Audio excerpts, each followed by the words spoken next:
많은 은혜 받으시길 바랍니다.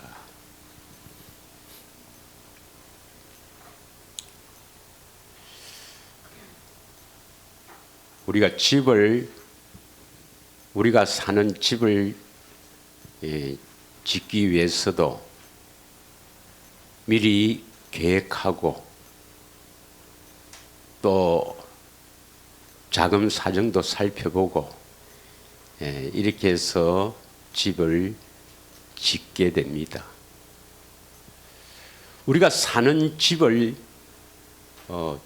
짓는다든지 혹은 뭐 아파트에 들어간다든지 이 다 계획을 해서 우리가 그 집에 들어가게 되죠.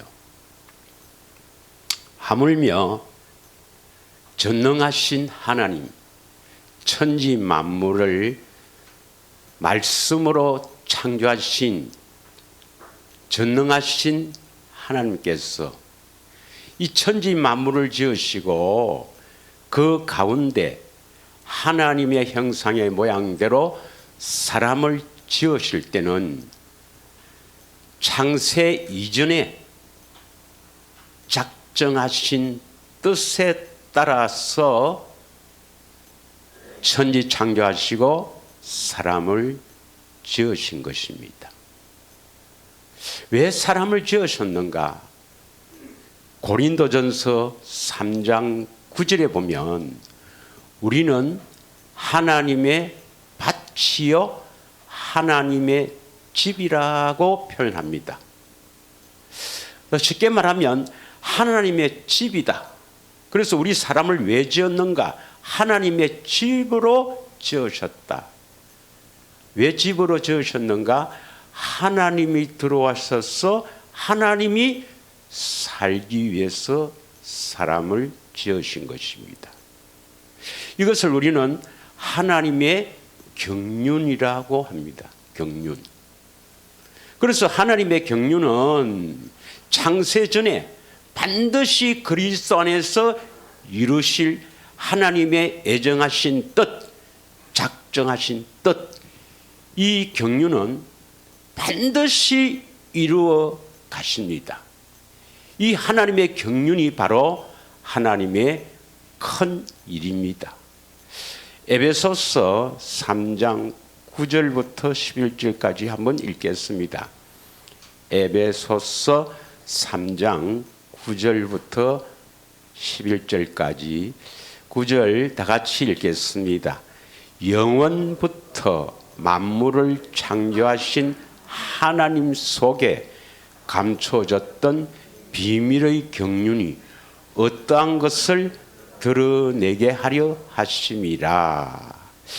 여기에 9절에 보면 비밀의 경륜, 이 하나님의 경륜, 하나님 속에 감추어졌던 이 경륜은 비밀이다 이 말입니다. 비밀의 경륜.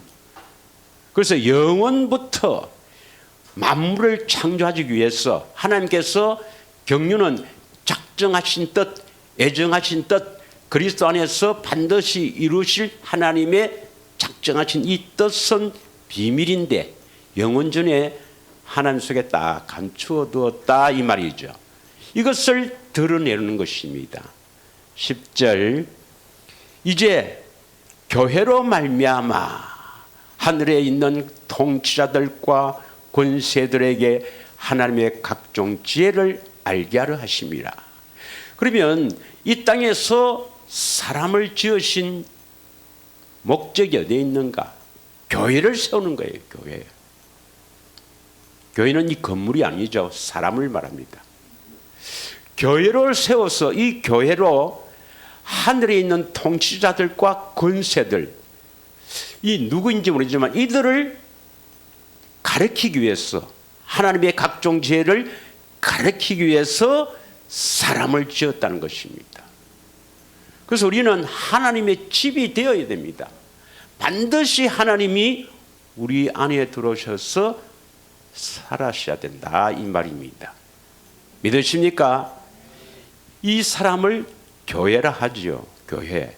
11절 그래서 이것을 하나님의 경륜이 영원부터 우리 주 그리스도 예수 안에서 예정하신 뜻대로 하신 것이다.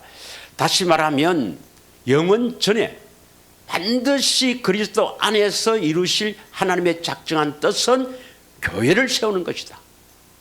그 교회를 세워서 하늘에 있는 각종 권세들과 지혜들에게, 통치자들에게 하나님의 지혜를 가르치는 일을 하기 위해서 교회를 세운다.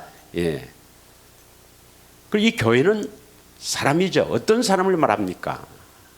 우리가 잘 알죠. 에베소서 1장 22절 23절에 보면 교회의 머리가 누구죠?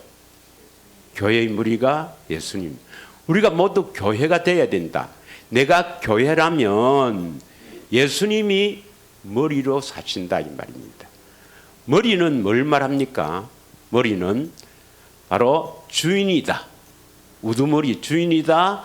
또 어떻게 주인으로 섬기는가?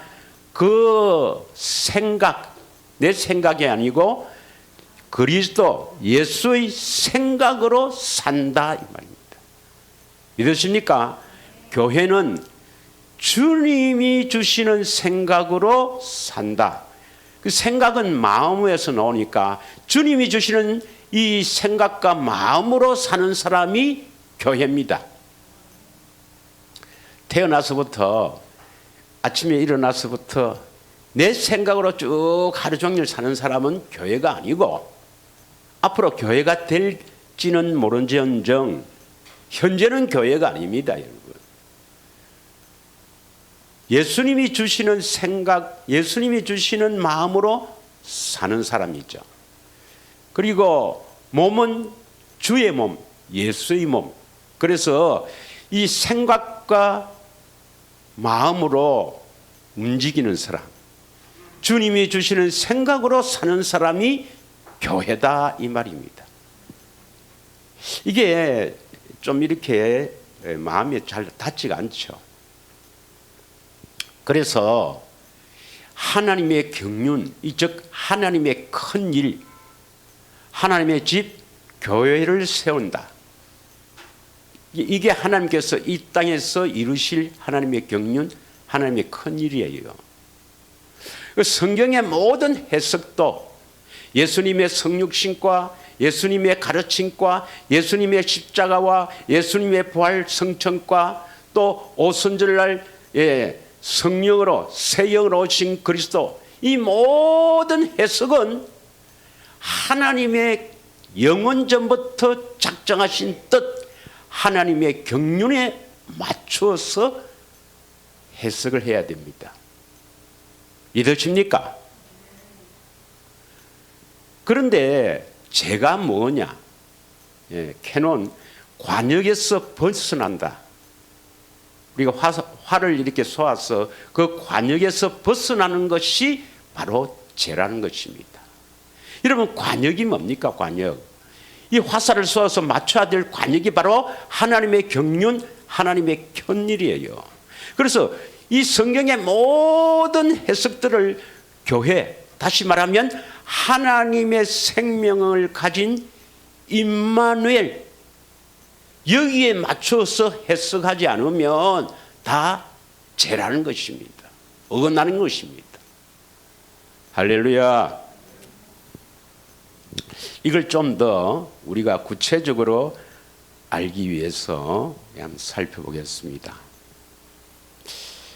옛사람과 새사람으로 예수님께서 이제 제자들을 택하시고 사역을 시작할 때 산상수훈에서 말씀합니다.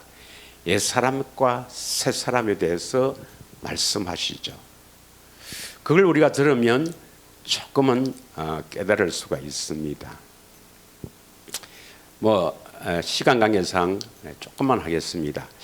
마태복음 5장 21절 22절을 읽겠습니다. 마태복음 5장 21절 22절. 옛사람에게 말한 바 살인치 말라. 누구든지 살인하면 심판을 받게 되리라 하였다는 것을 너희가 들었으나, 여기에 옛사람은 바로 육신의 생명으로 사는 사람입니다.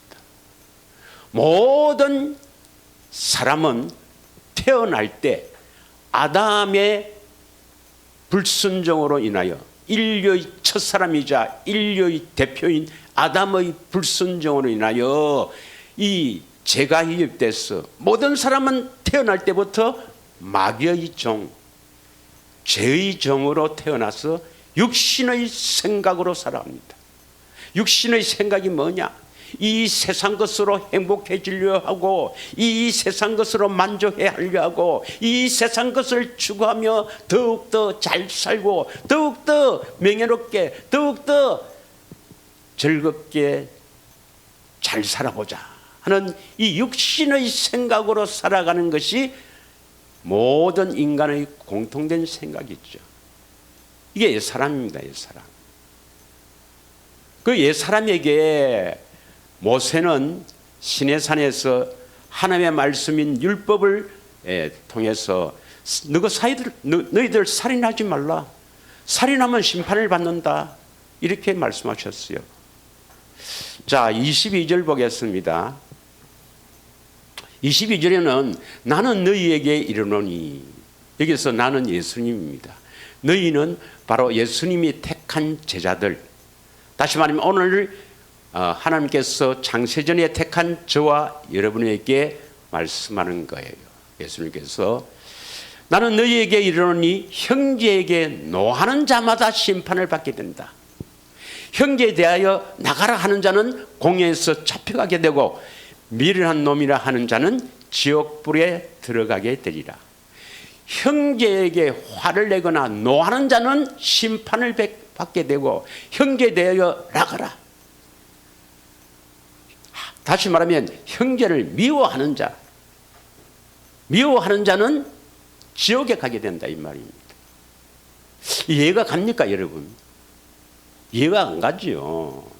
아니 우리가 살다 보면 이렇게 잘 지내다 보다가도 싸우는 수도 있고 미워하는 수도 있고 심지어는 부모 자식 간에도 이렇게 좋지 않을 때도 들어있지 않습니까? 그런데 형제에게 화를 내거나 이렇게 하면 지옥 간다는 거예요. 이 구절을 두고 보통 두 가지로 해석합니다. 두 가지로. 예수님께서는 제자들에게서 너희들이 이렇게 살기를 원한다. 그래서 예수님이 희망상이다. 이렇게 해석하는 분도 있고 또 어떤 사람들은 대부분의 신학자들은 우리는 이렇게 살 수가 없다. 그래서 예수님을 믿는 거 아니냐. 그래서 예수님의 십자가, 예수님의 죽음을 나의 죽음, 예수님의 의, 나의 의로 인정해 준다. 그래서 예수님을 믿는 사람은 예수님의 의를 나의 의로 인정해 준다. 그래서 예수님은 이렇게 사셨다. 그 예수님이 사신 것을 나의 삶으로 인정해 준다고 해버립니다. 그런 것 같으면 인정한다면 이런 말을 안 하겠죠. 형제를 미워하면 지옥 간다 이 말입니다. 이게 왜 그럴까요? 조금 이따가 생각하겠습니다. 자, 5장 마태복음 5장 41절부터 믿겠습니다. 제가 고만할 때까지 41절부터. 또 누구든지 너를 억지로 오리를 가게 하거든 그 사람과 심리를 동행하고. 이 구절도 우리가 할 수 없어요, 여러분. 누가 나보고 오리를 같이 가자는 거예요. 그런데 억지로 오리를 가게 하거든. 이 말은 내가 가기 싫은데 억지로 하여튼 오리를 데리고 가거든 그 사람과 뭡니까? 심리로 동행하라 이 말입니다. 여러분 억지로 오리를 가는 것 힘들어요. 가기 싫은데 더 말은 안 하겠습니다. 여러분. 같이 사는 부부라도 억지로 가자면 싫어요. 그런데 예수님은 제자들에게 오늘날 저와 여러분에게 누가 억지로 오리를 가자 하거든 심리를 동의하라 이렇게 말씀합니다. 42절 보세요. 42절.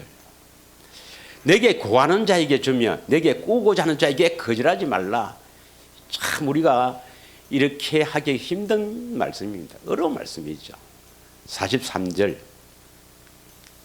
또 내 이웃을 사랑하고 내 원수를 미워하라. 이건 뭐 우리가 할 수 있겠죠. 예, 이웃을 사랑하고 원수를 미워하라 하였다는 것을 너희가 들었으나 예수님께서 뭐라느냐. 44절에 44절. 나는 너희에게 이르노니 너희 원수를 사랑하며 너희를 핍박하는 자를 위해서 기도하라 이 말입니다. 아니 어떻게 원수를 사랑하고 핍박하는 자를 위해서 기도할 수가 있는가 이 말입니다. 우리가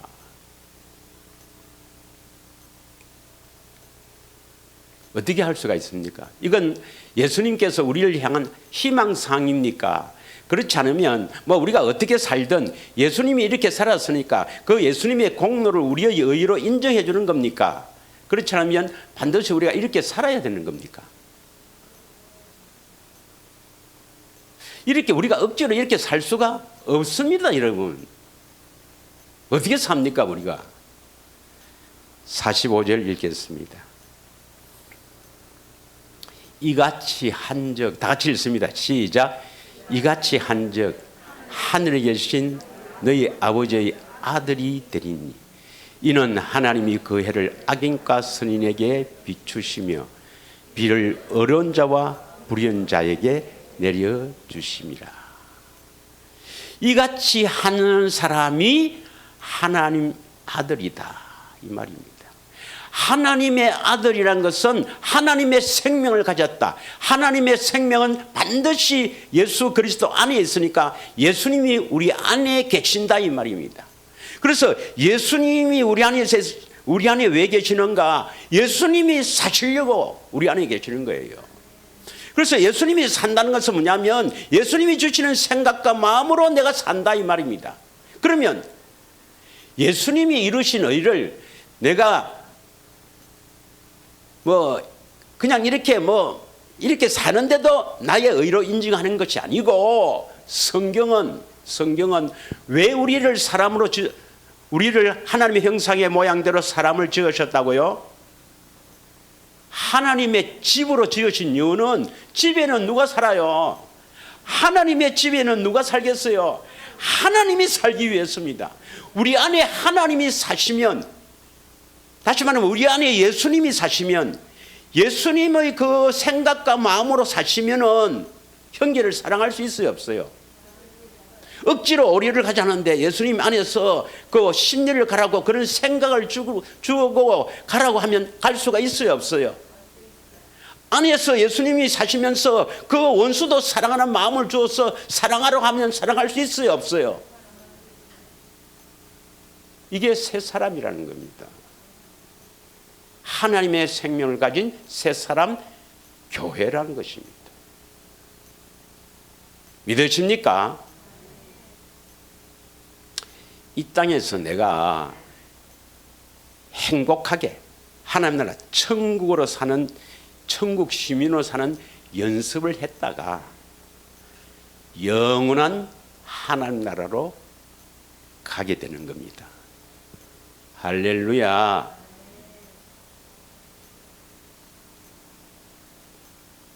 그래서 많은 사람들이 교회 다니는 사람들이 얼마나 많습니까?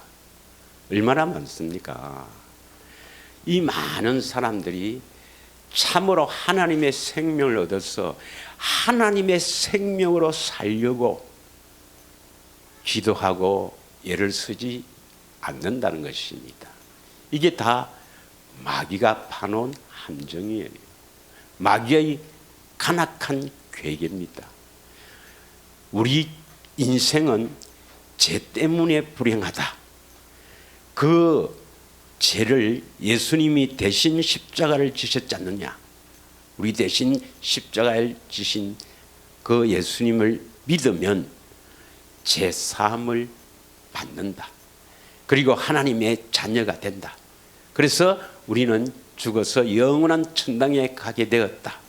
얼마나 예수님께 감사하며 살아야 되겠느냐. 그래서 우리는 일을 하라. 은혜를 갚아라. 이게 바로 대부분의 교회의 교리입니다, 여러분. 그렇지 않습니다, 여러분. 우리는 하나님의 생명을 가진 예수님이 우리 안에 오셔서 예수 생명으로 살아야 합니다. 그래서 내 안에 예수님이 살아야 그 사람이 바로 하나님의 자녀인 것입니다. 그래서 바울은 고백하지요. 나는 그리스도와 함께 십자가에 못 박아 죽었나니 이제 내가 사는 것은 내가 아니요 내 속에 그리스도가 사신 것이다. 믿으십니까, 여러분? 그리스도가 여러분 안에서 살지 않으면 여러분 믿음은 헛것이고 천당 가지 못합니다. 할렐루야. 그럼 우리가 이렇게 살 수가 있는가? 우리가 이렇게 살 수 있는가? 사람으로는 할 수 없어요. 사람으로는 이렇게 산다는 것은 낙타가 바늘귀에 들어간 것보다도 더 어렵습니다. 그러나 사람으로는 할 수 없으되 하나님은 할 수 있습니다, 여러분. 그래서 구원은 오직 하나님만이 이룰 수가 있는 거예요. 그래서 예수님만이 우리의 구원자이십니다. 할렐루야. 요한일서 2장 6절을 한번 읽겠습니다. 요한일서 2장 6절. 그리스도 안에 사는 자는 어떤 자냐? 그의 안에 산다고 하는 자는 그가 행하는 대로 자기도 행할지니라. 이것을 현대인 성경으로 한번 보겠습니다. 현대 성경 G로. 자, 한번 읽겠습니다. 시작. 하나님 안에서 산다고 하는 사람은 예수님이 하신 것과 똑같이 살아야 합니다. 이 말씀이 뭡니까? 내 안에서 예수님이 살아야 된다 이 말입니다. 예수님이 나타나야 한다 이 말이죠. 이 사람이 바로 그리스도 안에서 사는 사람입니다. 믿으십니까? 요한복음 14장 12절입니다. 요한복음 14장 12절. 요한복음 14장 12절 다 같이 읽겠습니다. 내가 진실로 진실로 너희에게 이르노니 나를 믿는 자는 내가 하는 일을 그도 할 것이요 또한 그보다도 큰 일도 하리니 이는 내가 아버지께로 감이라. 예수를 믿는 자는 예수님이 하는 일을 한다 이 말이죠. 그 예수님이 하는 일이 어떻게 일을 하는가 하는 것을 모르면 이해가 안 가죠. 이 구절을 아주 쉽게 말하면 예수님이 내 안에서 사시면 예수님이 하시는 일을 하는 거예요. 믿으십니까?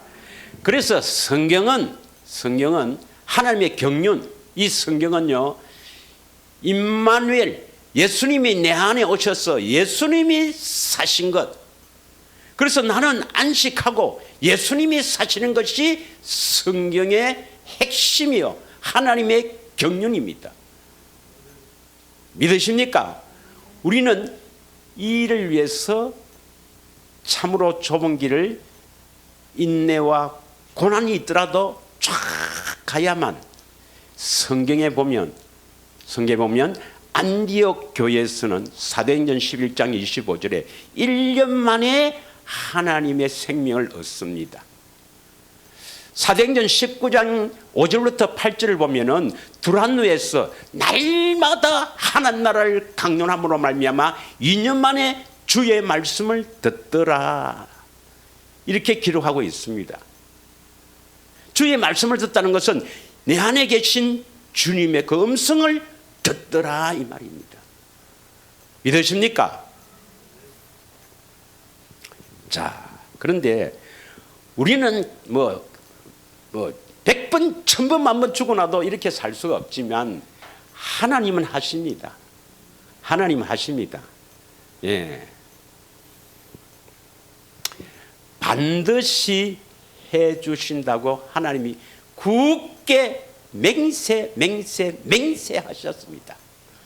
오늘 선포되는 이 말씀을 굳게 붙들고 살면은 반드시 하나님이 이루어 주십니다. 할렐루야. 그러나 이 길은 좁은 길이고 구원받은 사람이 많지 않습니다. 예, 좁은 길이라는 것은 힘든 길이죠. 그리고 많지는 않습니다. 예. 자, 하나님의 큰 일, 이게 하나님의 경륜인데요. 이 하나님의 큰 일, 이것을 새 일이라 그러죠. 이사야 43장 19절에는 여러분 잘 처음부터 기억을 더듬으면 알 겁니다. 새 일을 행하시는 여호와. 새 일이 뭡니까? 새 일이 바로 하나님의 큰 일, 하나님의 경륜인데, 새 일을 행하시는 여호와는 복음을 듣고 믿는 자에게 새 영을 부어 주어서 새 이름을 가진 새 사람으로 세워서 새 노래를 부르게 하는 것입니다. 좀 어렵나요? 새 일이 뭐냐? 새 일을 행하시는 여호와. 보겠습니다. 43장 19절 한번 읽겠습니다. 그러면 말씀을 이사야 43장 19절의 말씀을 보면 나같이 읽겠습니다. 보라, 내가 새 일을 행하리니 이제 나타낼 것이라. 너희가 그것을 알지 못하겠느냐? 반드시 내가 광야에서 길을, 사막에서 강을 내리니. 20절 장차 들짐승 곧 성냥이와 타조도 나를 존경할 것은 내가 광야의 물을 사막의 강들을 내어 내 백성 내가 택한 자에게 마시게 할 것임이니라. 19절을 다시 보면 새 일을 행한다. 새 일이 뭐냐? 광야의 길을, 사막의 강을 낸다. 들짐승, 바로 들짐승이 바로 짐승이 누군지 압니까 여러분? 누가 짐승이에요? 우리 자신이 들짐승입니다. 짐승입니다. 예, 20절에 이 짐승에게 사막에 강을 내어서 물을 마시게 한다. 어떤 자에게? 내가 택한 자에게. 그래서 우리 물은, 이 맑은 물은요, 오직 성령을 통해서만 마실 수가 있으니까 새 일은, 여호와의 새 일이 뭐냐? 하나님의 큰 일이죠. 새 일이 뭐냐? 복음을 듣고 믿는 자에게 새 영을 부어주어서, 새 영을 부어주어서 새 이름을 가진 새 사람. 새 사람이 뭡니까? 하나님의 생명을 가진 자죠. 교회죠. 하나님의 생명으로 사는 자. 새 사람으로 세워서 새 노래를 부르게 하신다 이 말입니다. 할렐루야. 그래서 가장 중요한 것이 복음입니다. 복음을 듣고 믿어야 성령을 보내시는 거거든요. 약속하신 성령을 보내시거든요. 새 영을 부어주시거든요. 믿으십니까? 하나님의 생명은 그리스도 안에 있죠. 이건 뭐 다 했으니까. 예, 요한일서 5장 11절에 아들 안에 생명이 있다 했습니다. 반드시 하나님의 생명은 그리스도 안에 있습니다. 자, 그럼 복음이 뭔가? 복음이 뭔가? 로마서 1장 1절부터 4절까지 읽겠습니다. 복음을 다시 한번 정리를 하겠어요. 간단하게. 다 같이 읽겠습니다. 시작. 예수 그리스도의 종 바울은 사도로 부르심을 받아 하나님의 복음을 위하여 택정함을 입었나니. 2절. 이 복음은 하나님이 선지자들을 통하여 그의 아들에 관하여 성경에 미리 약속하신 것이라. 복음은 하나님이 선지자들을 통해서 그의 아들 예수님이죠. 예수님에 관하여 성경에 미리 약속하신 것이라. 3절. 그의 아들에 관하여 말하면 육신으로는 다윗의 혈을 통해서 나셨고 성결의 영으로는 죽은 자들 가운데서 부활하사 능력으로 하나님의 아들로 선포되었으니 곧 우리 주 예수 그리스도시라. 복음이 뭐죠? 부활했단 말은 살아계신다 이 말입니다. 지금도 살아계신다 이 말입니다. 살아계신 그리스도가 복음입니다. 살아계신 예수님이 복음이에요. 믿으십니까? 살아계신 예수님이 복음입니다. 살아계신 예수님. 믿으십니까? 그런데 마태복음 4장 17절에 보면 예수님께서 회개하라 천국이 가까이 왔다. 마태복음 4장 23절에는 천국 복음을 전파하거든요. 그래서 예수님 자신이 천국입니다. 예수님 자신이 천국으로 오셔서 천국의 삶을 살면서 우리에게 천국의 삶을 살도록 가르친 거예요. 그리고 천국의 삶을 살도록 다 이루신 것입니다. 믿으십니까? 그래서 예수님 자신이, 살아계신 예수님 자신이 천국 하나님 나라니까 하나님 나라가 복음입니다. 누가복음 8장 1절에 보면, 누가복음 8장 1절, 하나님 나라 그 복음을 전할세 했습니다. 그 후에 예수께서 각 성과 마을에 두루 다니시며 하나님의 나라를 선포하시니 그 복음을 전할세 12 제자가 함께 하셨고, 하나님 나라를 선포하시고 그것을 복음으로 전했다 이 말입니다. 하나님 나라가 복음입니다. 살아계신 예수님이 복음이고 살아계신 예수님이 바로 하나님 나라입니다. 살아계신 예수님이 여기 계신다고 하면 여기가 하나님 나라예요. 살아계신 예수님이 내 안에 오면 나는 뭡니까? 내 안에 하나님 나라가 되는 겁니다. 그래서 누가복음 17장 20절에서 21절에 하나님 나라는 어디 있다고요? 여기 있다 저기 있다 할 것이 아니라 내 안에 세워져야 합니다. 내 안에 예수님 오셔야 된다 이 말입니다. 임마누엘 예수님, 살아계신 예수님이 복음이라 이 말입니다. 또 복음이 뭔가? 베드로전서 1장 23절을 보겠습니다. 베드로전서 1장 23절 다 같이 읽습니다. 시작.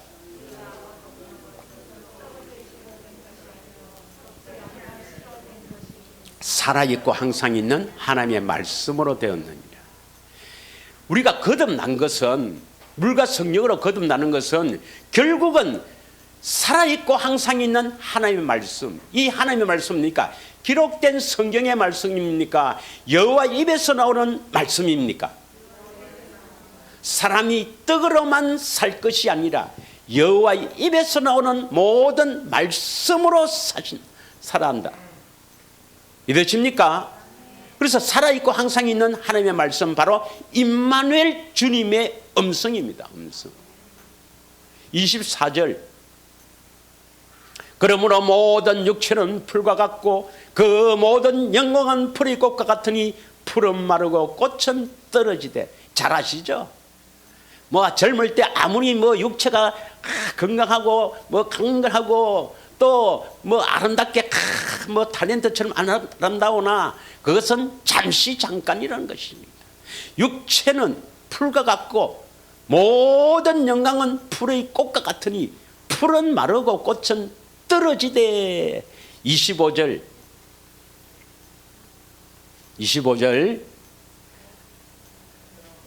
오직 주의 말씀은 세세토록 있도다 했으니 너희에게 전한 복음이 곧 이 말씀이니라 이 말입니다. 복음. 그래서 임마누엘 주님, 살아계신 주님은 하나님 나라입니다. 그 하나님 나라의 왕이신 주님이 말씀하시는 이 말씀이 바로 살아있고 항상 있는 말씀이고 이 말씀이 바로 복음이라 이 말입니다. 믿으십니까?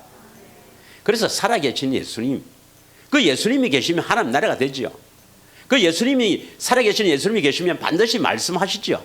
이게 복음이다. 그래서 근본은 살아계신 예수님, 임마누엘 복음입니다. 믿으십니까? 사도행전 13장 32절에서 33절을 보면, 사도행전 13장 32절에서 33절 2절을 보겠습니다. 우리도 조상들에게 주신 약속을 너희에게 전파하노니. 바울 일행은 복음을 전하러 다니는 복음 전도자인데 뭘 전했다고요? 조상들에게 주신 약속을 전파했다. 33절 곧 하나님이 예수를 일으키사 우리 자녀들에게 이 약속을 이루게 하셨다 함이라.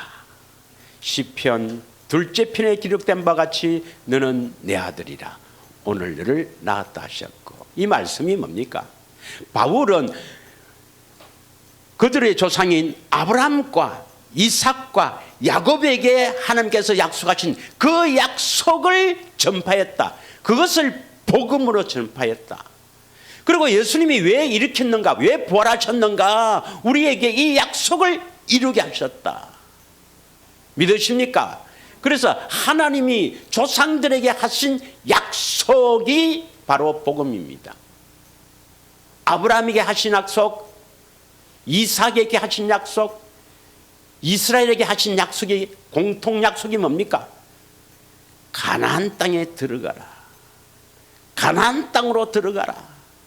상속자를 약속하시고 가나안 땅을 주시겠다. 가나안 땅으로 들어가라를 약속하셨습니다. 믿으십니까? 상속자는 갈라디아서 3장 16절에 보면 바로 예수 그리스도를 말씀하시고, 그 다음 가나안 땅에 들어가는 것은, 우리가 이 가나안 땅은 하나님의 관심이 있는 이 가나안 땅은 성전이 세워지는데, 성전은 바로 살아계신 성전은 예수님이 성전이에요. 그래서 그 가나안 땅으로 들어가는 것은 예수님 안으로 들어가라. 가나안 땅을 소유로 주신다는 것은 바로 성전이신 예수님을 주신다 이 말입니다. 그래서 하나님의 약속도 결국은 임마누엘입니다. 임마누엘. 믿으십니까? 그래서 살아계신 예수님, 반드시 내 안에 오신다는 이 복음을 듣고 믿어지는 것은 바로 택한 자요 성령의 역사입니다. 믿으십니까?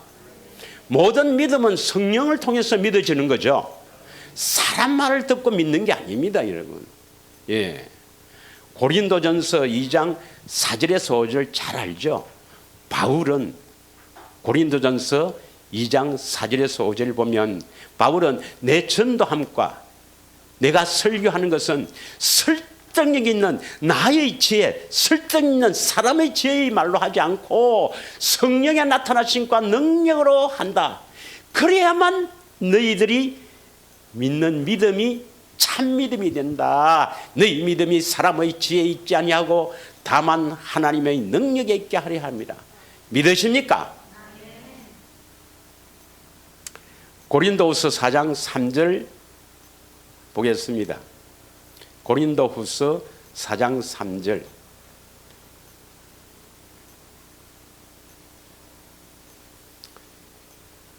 만일 우리의 복음이 가려졌으면 망하는 자들에게 가려진 것이라. 4절. 그중에 이 세상의 신이 믿지 않은 자들의 마음을 혼미하게 하여 그리스도 영광의 복음의 광채가 비치지 못하게 함이니 그리스도는 하나님의 형상이니라.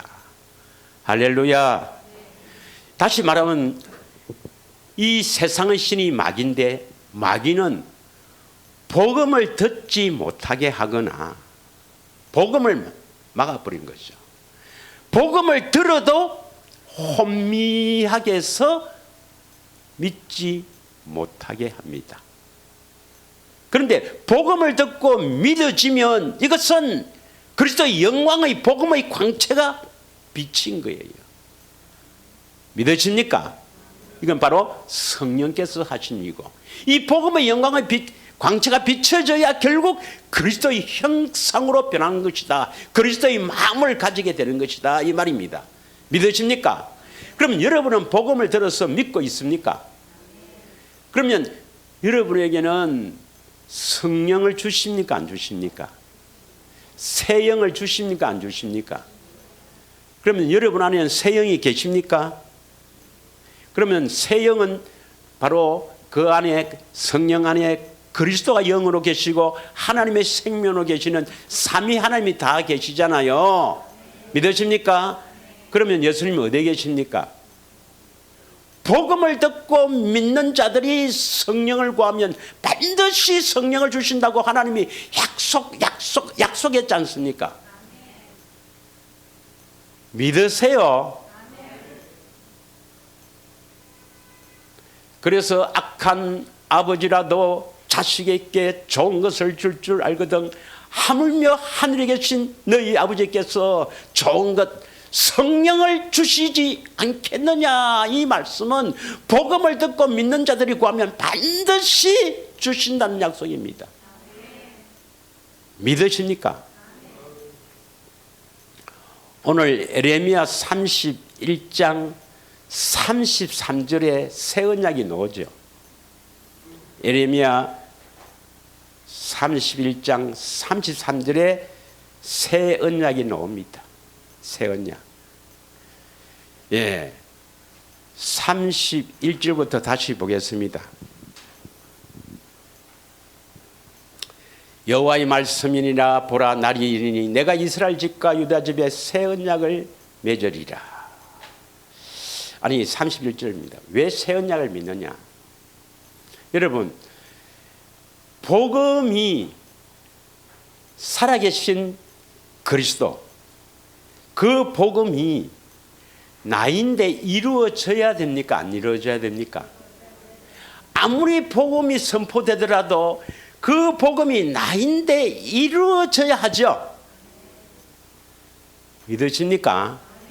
하나님의 약속, 하나님의 약속이 바로 뭐냐면 살아계신 그리스도, 살아계신 예수님. 그러니까 상속자를 주신다. 예수님을 말합니다. 가나안 땅을 소유로 주신다.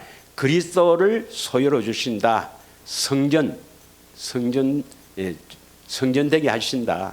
이런 의미인데 그 약속을 이루시는 것이 바로 뭐냐?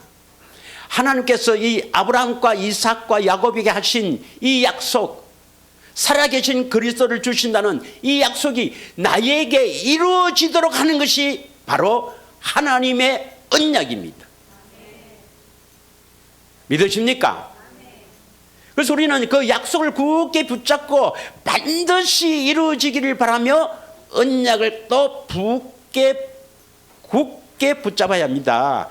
아브라함에게 하신 언약이 뭐죠? 할례 언약. 이삭에게 하신 언약이 뭐죠? 영원한 언약. 야곱, 다른 말로 이스라엘이죠. 이스라엘에게 모압 땅에서 하신 약속이 뭐죠? 두 번째 언약이라고도 하고 모압 언약이라고 하죠. 그 언약을 이루시려고 지금 새 언약을 세우는 겁니다. 할렐루야. 이 말이 무슨 말인가 잘 알아야 됩니다. 하나님이 약속하셨죠. 여러분, 하나님 약속을 믿고 있습니까? 그럼 그 약속을 반드시 이루어진다고 맹세한 것이 언약이죠. 그 언약이 이루어져야 되죠. 여러분, 두 번째 언약 신명기 30장 6절을 잘 알죠. 30장 6절. 마음의 할례를 베풀어 주셔서 하나님을 사랑하게 하사 생명을 주시겠다는 이 두 번째 언약을 잘 아시잖아요. 그 두 번째 언약이 이루어져야 되잖아요. 생명을 얻어야 되잖아요. 그 언약을 이루어 주시기 위해서 지금 새 언약을 세우는 겁니다. 왜 그러냐 잘 보세요. 31절에 다시 말하면 하나님의 약속이 어떻게 나에게 지금 성취되는가, 어떻게 예수님이 임마누엘 예수님이 나타나는가, 이것을 지금 함께 은혜를 나누고자 하는 겁니다. 지금 새 언약은 누구와 맺습니까? 이스라엘 집과 유다 집에 맺지요. 이스라엘 집은 이스라엘에게 하신 언약을 믿는 사람, 유다 집은 다윗에게 하신 언약을 믿는 사람입니다. 예. 그런데 그 이스라엘에게 하신 두 번째 언약이나 다윗에게 하신 언약이나 같습니다. 내용이 같아요. 결국 뭡니까? 살아계신 그리스도입니다. 살아계신 그리스도 믿으십니까? 예, 물론 이 이스라엘과 맺은 언약, 이 두 번째 언약은 신명기 29장 30장에 나오고, 이 다윗과 맺은 언약은 사무엘하 7장 12절에서 14절에 나옵니다. 다시 한번 언약편에 상세하겠지만 결국은 같은 거예요. 살아계신 그리스도, 살아계신 그리스도 안에서 살게 해주겠다. 믿으십니까? 더 쉽게 얘기하면 임마누엘 하게 해주겠다. 이 언약입니다. 이 언약. 임마누엘 해야 내가 생명을 얻는 거 아닙니까? 믿으십니까? 예수님이 하나님의 생명을 가졌고 그 예수님이 내 안에 왔어야 하나님 생명으로 사는 하나님의 자녀가 되는 거 아닙니까? 예. 그런데 32절에 뭡니까? 자, 32절에 이 언약은 첫 번째 언약하고 다르다. 시내산에서 맺은 언약하고는 다르다 이 말이고, 넘어가서 시간 관계상 33절 다 같이 읽습니다. 시작.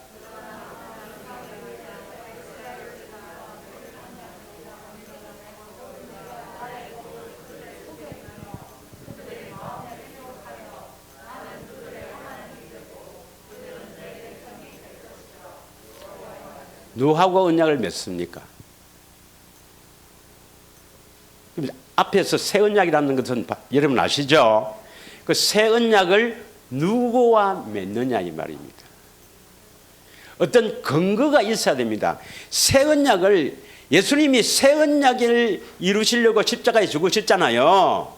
예. 그래서 예수님께서 성만찬할 때 이 잔은 내 피로 세우는 새 언약이니 받아 마시라. 기억나십니까? 예수님의 십자가는 바로 새 언약을 이루시는데 그 새 언약을 나와 언약을 맺는가 안 맺는가가 중요합니다. 안 그래요? 여러분, 집을 하나 계약하는데 계약자가 누구냐? 이름이 중요 안 합니까? 누구와 계약하느냐? 그 내용이 무엇인가? 이건요, 부동산 하시는 분은 잘 아실 거 아닙니까? 아니, 이 계약서가 얼마나 중요합니까? 명예가 다르면 안 돼요. 믿으십니까? 내가 아무리 뭐 계약을 했다고 해갖고 뭐 돈을 갖다 줘도 이 계약서에 명예가 다르면 안 된다니까. 또 내용을 잘 모르면 안 된다니까. 할렐루야. 새 언약은 하나님이 누구와 맺느냐 이 말이면 누구와 맺느냐. 저하고 맺습니다. 그럼 너하고 맺었다는 어떤 근거가 있나? 명시되어 있나 이 말이죠. 명시되어 있나? 여러분과 새 언약을 맺으신 줄 믿습니다. 왜요? 다시 33절, 그러나 그날 후에 내가 이스라엘 집과 맺을 언약은 이러하니, 이스라엘 집과 새 언약을 맺습니다. 할렐루야. 여러분이 이스라엘 집이 안 되면 그 계약은 계약 자체를 맺지 않는 거예요. 여러분이 이스라엘 집이 돼야 예수님이 이 새 언약을 맺어주는 겁니다. 계약을 하는 겁니다. 하나님과. 그러면 이스라엘 집은 뭐라 했습니까? 이스라엘에게 하신 언약이죠. 이스라엘에게 하신 언약을 굳게 믿는 자와 새 언약을 맺는다 이 말입니다. 그러면 이스라엘에게 하신 언약이 어디에서 나옵니까? 바로 신명기 29장 30장이죠. 신명기 29장 30장. 신명기 29장 1절을 읽겠습니다. 신명기 29장 1절.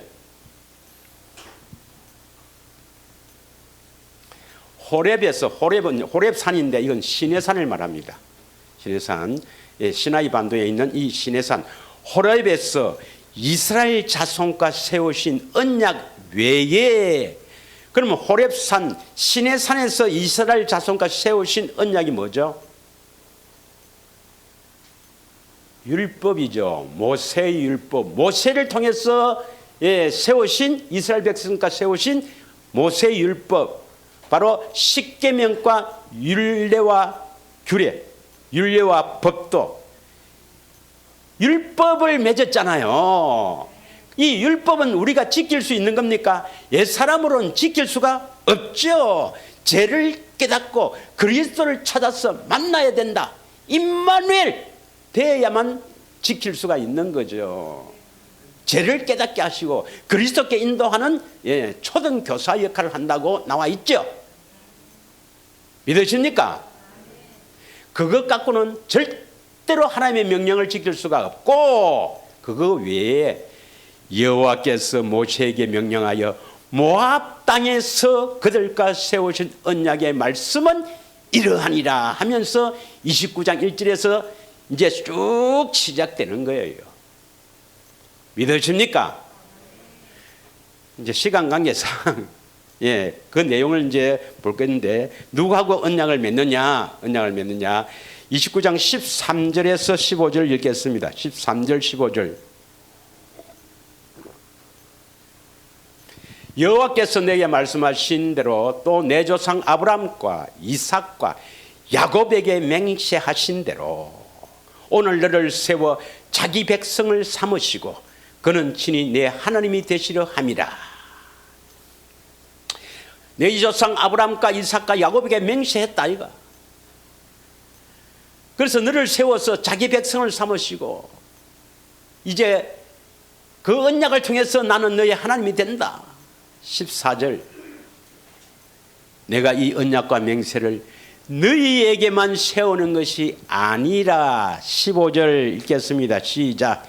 오늘 우리 하나님 여호와 앞에서 우리와 함께 여기에 서 있는 자와 오늘 우리와 함께 여기에 있지 아니한 자에게까지니라. 이 말씀이 뭐냐? 이 구절 때문에 우리와 관계가 있는 겁니다.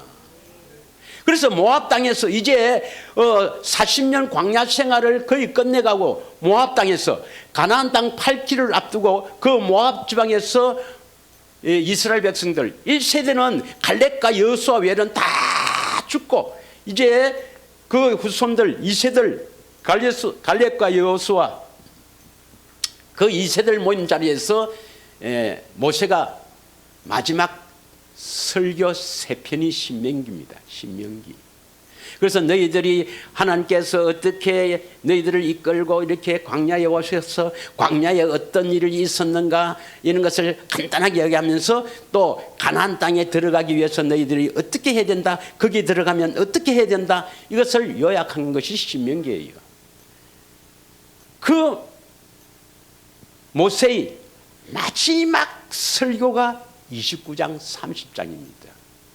바로 두 번째 언약이죠.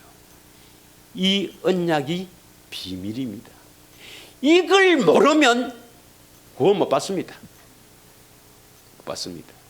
이 사람, 이 언약을 굳게 믿고 있는 사람에게 새 언약을 이루어 주시거든요. 이 언약 모르면 구원하고는 상관이 없습니다.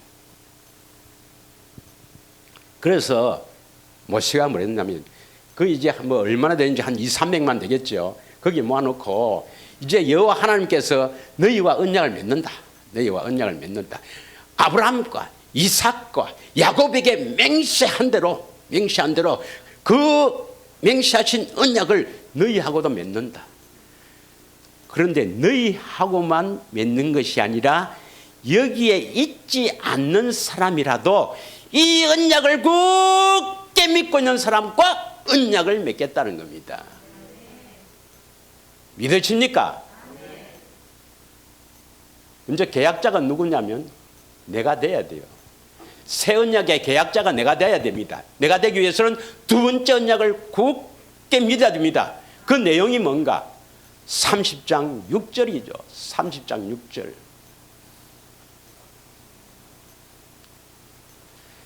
자, 이건 제가 여러분 되새김을 꼭 하라고 아주 당부한 겁니다. 이걸 굳게 믿어야 돼요. 믿으십니까? 이것을 굳게 믿고 있어야 됩니다. 생명의 언약입니다. 다 같이 시작. 내 하나님 여호와께서 내 마음과 내 자손의 마음에 할례를 베푸사 내게 마음을 다하여 뜻을 다하여 내 하나님 여호와를 사랑하게 하사 내게 생명을 얻게 하실 것이다. 어떻게 생명을 얻게 하신다고요? 마음의 할례를 베풀어 주셔서, 베푸사 이 말은 내가 베푸는 게 아니죠. 하나님이 베풀어 주셔서, 마음의 할례를 베풀어 주셔서 우리를 거룩하게 하셔서 여호와 하나님을 마음을 다해 뜻을 다해 사랑하게 하셔서 생명을 주시는데, 그 생명을 어떻게 주시는가? 14절입니다. 오직 그 말씀이 내 안에 오서 오니까, 내 안에 오셔서 말씀하시겠다 말입니다. 그 말씀, 이 말씀이 진리의 말씀이요, 생명의 말씀이요, 영생의 말씀이요, 구원의 말씀이요, 믿음의 말씀이죠. 이 말씀을 들어야 우리가 거듭난다 했으니까, 그 말씀이 내게 매우 가까워서 내 입에 있으며 내 마음에 있는 즉 너가 이를 행할 수 있느니라. 이를 행할 수 있다는 것은 하나님의 명령을 행할 수가 있다 이 말입니다. 믿으십니까? 그래서 마음의 할례를 베풀어 주셨어. 예수님을 마음을 다해 뜻을 다해 힘을 다해 목숨 다해 사랑하게 하셨어. 임마누엘 주님이 오셔서 안에서 말씀하시겠다. 할렐루야. 이것을 굳게 붙잡고 믿음으로 좁은 길을 가는 사람에게 예수님께서 새 언약을 맺어주는 겁니다. 믿으십니까? 그러면 새 언약의 내용이 뭐냐? 오늘 여기까지만 하겠습니다. 새 언약의 내용이 요약해서 구체적으로 어떻게 이루어지는가 하는 것은 다음 시간에 하고, 새 언약은 결국 뭘 해주는 거냐 하는 걸 알아야 됩니다.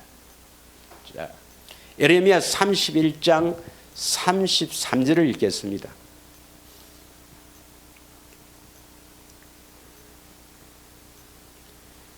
그러나 그날 후에 내가 이스라엘 집과 맺을 언약은, 여러분이 이스라엘에게 하신 언약을 굳게, 모압에서 하신 두 번째 언약을 굳게 믿고 이루어지길 갈망한다면 언약을 맺죠.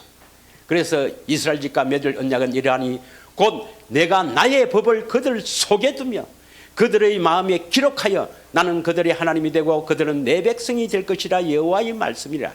예수님께서 사시는 법을 우리 속에 두어서 우리 마음에 기록해야 우리는 하나님의 자녀가 된다, 하나님의 생명을 얻게 된다 이 말씀입니다. 그런데 이것을 구체적으로 하기 전에 오늘 해야 될 것이 34절입니다. 34절 다 같이 시작.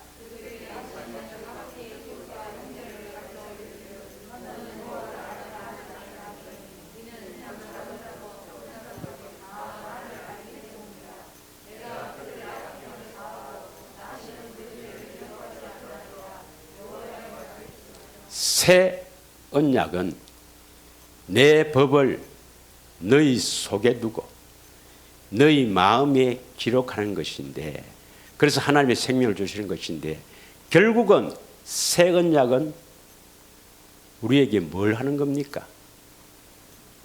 작은 자부터 큰 자까지 다 나를 알게 된다. 다시 말하면 하나님, 예수님 아는 것이 바로 새 언약의 핵심입니다. 새 언약은 예수님의 법을 우리 속에 두고 우리 마음에 기록해서 그 예수님을, 하나님을 알게 하시는 것입니다. 믿으십니까? 그래서 예수님을 알아야, 예수님을 안다는 것은 뭘 안다는 것입니까? 내가 밑밥을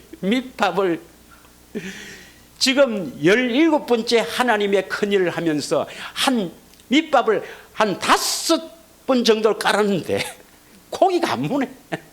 밑밥을 이렇게 깔았는데, 하나님을, 예수님을 안다는 것은 그 사랑을 안다 이 말이죠.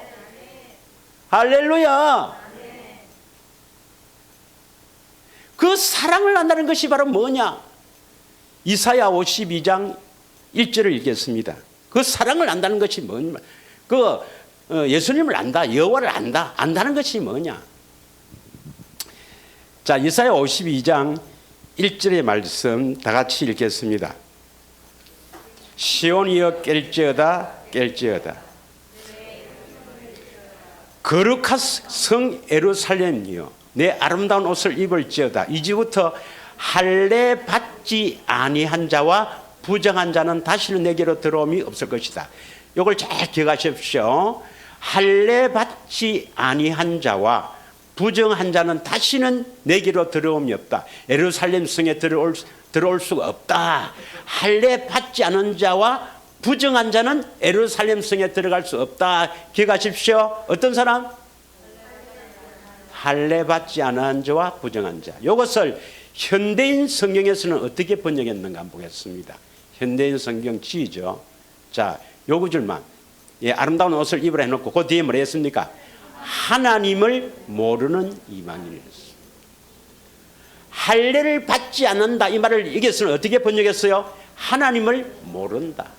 그럼 이것을 바꿔 말하면 할례를 받는다 이 말이 뭡니까? 하나님을 안다. 다시 말하면 하나님을 아는 것은 결국 우리 마음의 할례를 받는 것입니다.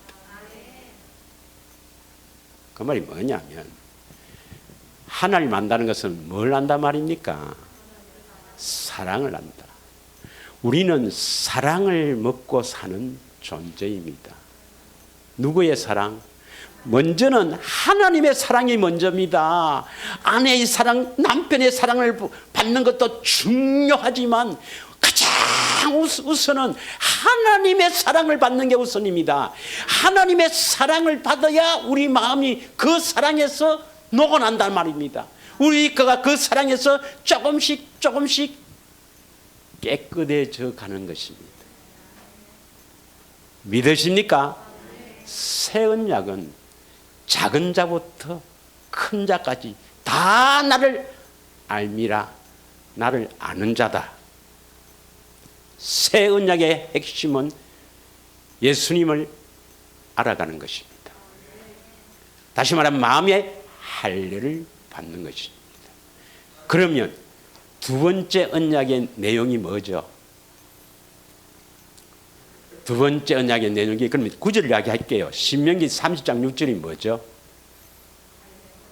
마음의 할례를 베푸사. 다시 말하면 하나님을 알게 하사. 다시 말하면 하나님의 사랑을 알게 하사. 다시 말하면 새 언약이 이루어져. 여호와 하나님 우리 예수님을 마음을 다해 뜻을 다해 사랑함으로 말미암아 임마누엘 그 말씀이 매우 가까워 입에 있고 마음에 있다. 믿음의 말씀이라.